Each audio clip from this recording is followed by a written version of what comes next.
안녕하세요. 유튜브 채널 바이블 아츠를 운영하는 신영우라고 합니다. 이번 시간은 시스티나 예배당 2부로 미켈란젤로의 생애와 시스티나 천정 전체적인 개요를 살펴보기로 하겠습니다. 2부의 내용은 미켈란젤로의 생애와 천정화 개요인데요.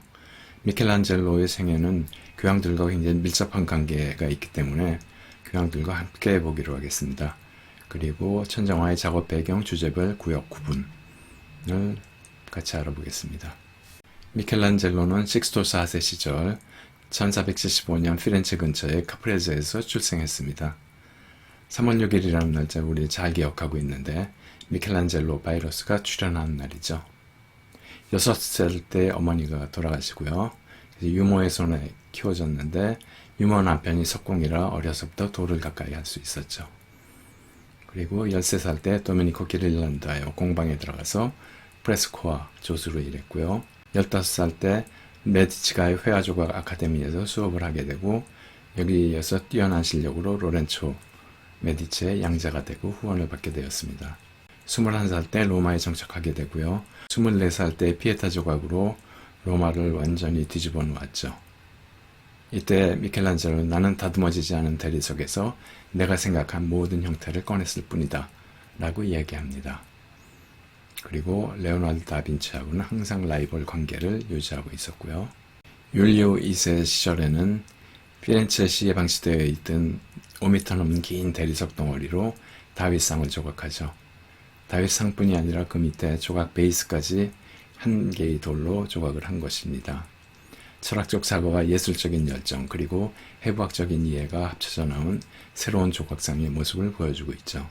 미술가 열전에서 조르지오 바사리는 조각이라는 예술은 더 이상 발전하지 않을 것이다 라고 단언을 하고 있습니다. 1908년부터 4년간 율리오 2세 요청으로 바티칸 시스티나 예배당의 천정화 166평에 달하는 세계 최대의 프레스코화 작업을 하게 되죠. 레오 10세 때에는 피렌체로 낙향하여 노예 시리즈 6개의 작품을 만듭니다. 산 로렌조 라우렌지아 도서관 건축에 참여하여 곡선으로 된 계단을 미켈란젤로가 설계했다고 하죠. 클레멘스 7세는 메디치가 출신 교황인데요. 미켈란젤로와는 어렸을 때부터 플라톤 아카데미에서 함께 공부하고 같이 지냈기 때문에 아주 막연한 사이였죠. 그래서 클레멘스 7세는 미켈란젤로에게 새로운 제단화를 의뢰하게 됩니다. 미켈란젤로는 천정화를 완성하고 다시 23년 만에 시스티나 예배당의 제단화 최후의 심판에 착수하게 되죠.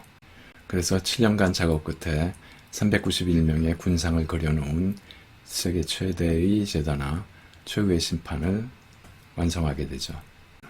다음 바오로 3세 때에는 미켈란젤로 나이가 75세인데 이때 또 다른 예배당 파울리나 예배당의 프레스코화를 그리죠. 사울의 회심과 베드로의 순교로 교황들에게 경고를 하고 있죠.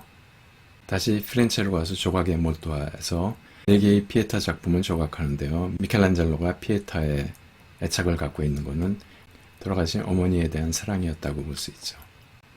죽기 일주일 전까지 망치질을 하며 89세에 사망을 하게 됩니다. 미켈란젤로 사후에 비오 4세라는 교황이 선출되는데요. 도미니코의 출신이라 금령 헌신을 중시하고 있습니다. 그래서 최후 심판에 나체를 모두 옷을 입히는 작업을 하죠. 볼테라라는 화가에게 명하여 옷을 입히게 되어 볼테라는 미켈란젤로와 함께 같이 유명세를 타고 있죠. 비교적 최근인 요한 바오로 2세 때 15년간 청소와 복원 작업을 하게 되죠. 마치고 난 후 교황은 시스티나 예배당은 성경 속의 인물로 이루어진 신학의 거룩한 성소다 라고 말했습니다.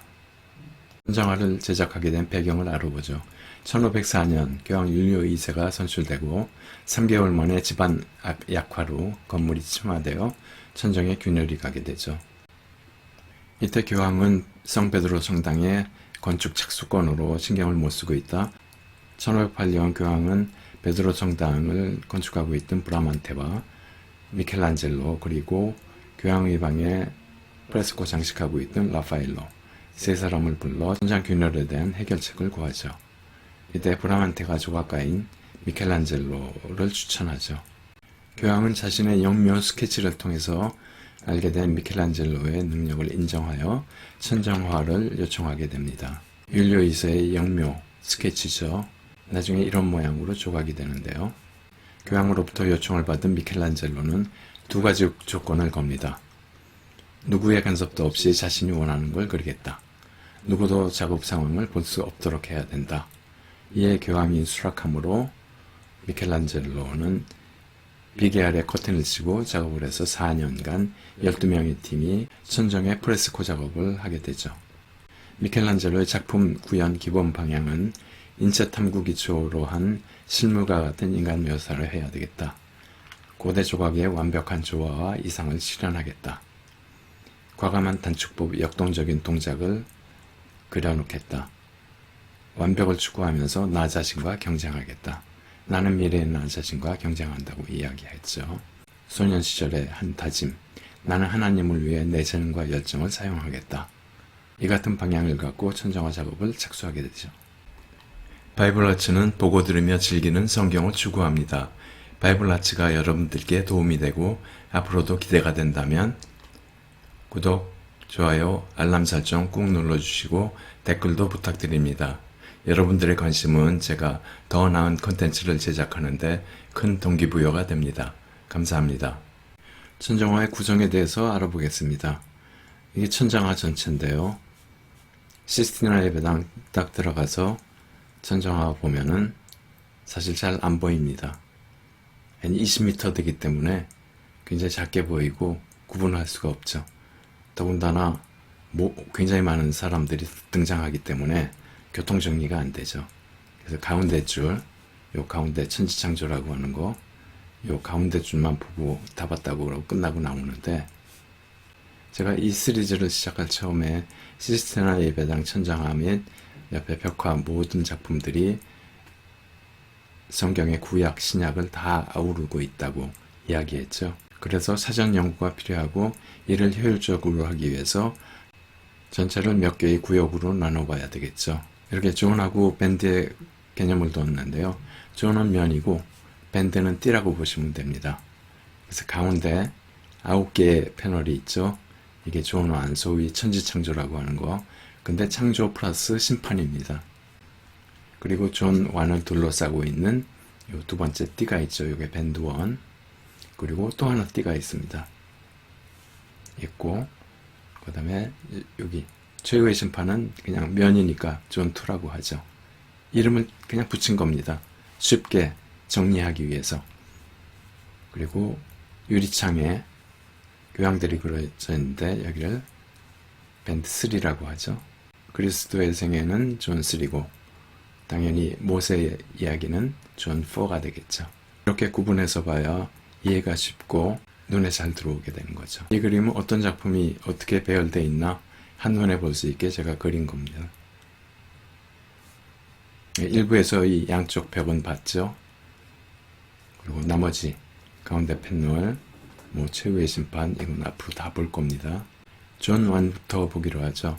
가운데 9개의 패널, 창세기 이야기를 담고 있죠. 천지창조, 인간창조, 그리고 노아 이야기.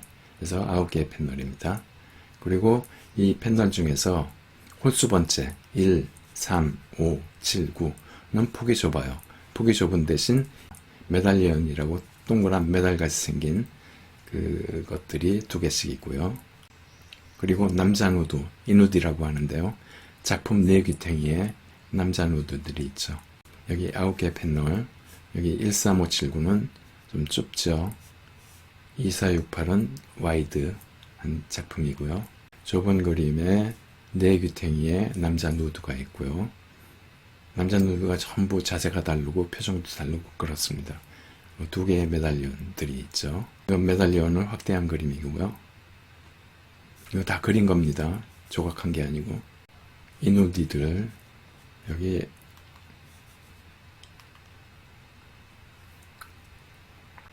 미켈란젤로가 인체 연구를 많이 했고 원래 조각가니까 그림을 이렇게 조각을 보듯이 그려놓고 있습니다.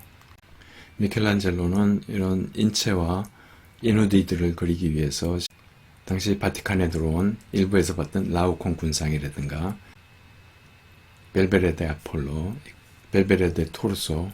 토르소는 원래 팔다리가 없이 몸통만 있는 조각을 토르소라고 합니다.